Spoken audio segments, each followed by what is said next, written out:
to all the girlies currently dating. I'm 36 years old. I've got 3 children. I've had 2 long-term relationships, a little bit of dating, and the past 5 years have been the best years of my life because I've been single and I have had the time of my life reflecting, getting to know myself.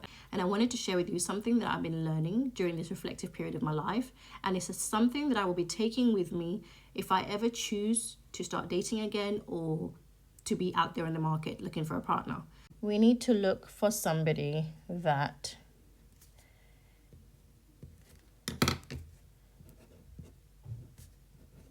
cares, okay? Somebody with care.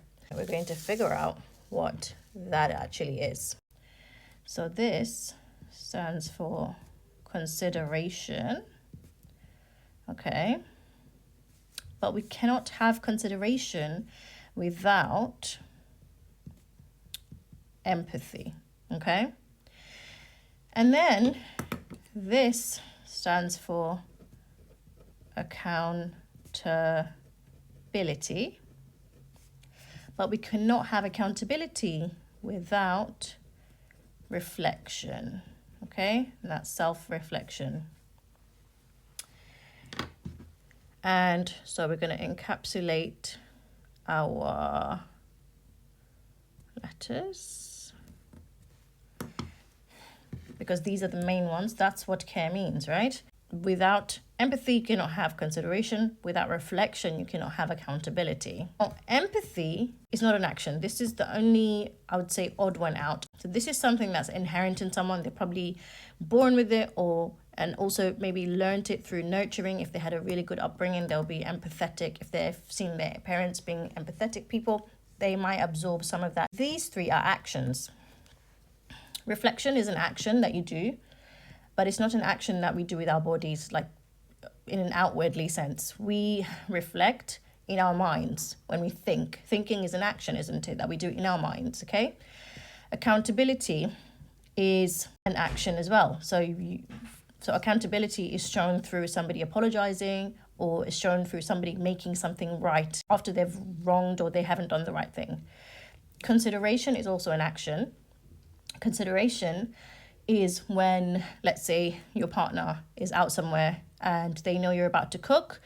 They pass by somewhere they really want, let's say a Chick-fil-A, and they call you up and they say, look, babe, I know you're cooking or you're about to cook, but I really felt like having a Chick-fil-A. I think I'll grab some for all of us, so you don't need to cook tonight. I'll get us some dinner. That is consideration. That person is thinking about you, okay, as well as themselves. But what I wanted to say is with these 3 actions, when we come to these 3 actions, these, I would say, cannot be possible without a magic ingredient. And that magic ingredient is this letter right here. What is this letter? This letter is, okay,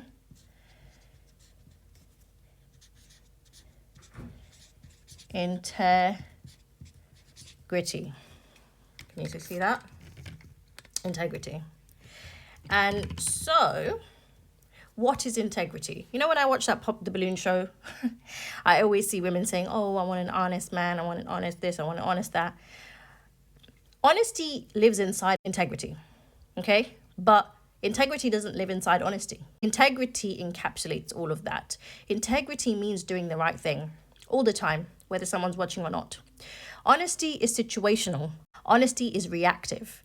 So we don't just want honesty when we're looking for a partner. We want integrity, because integrity is a thread that lives through that person's life and is continuous.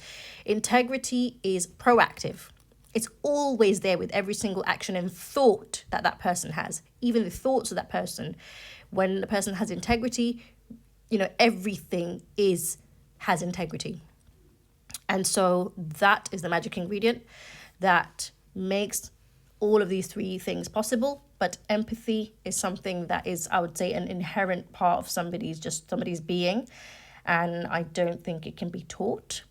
or it can be learned after the formative years of your life.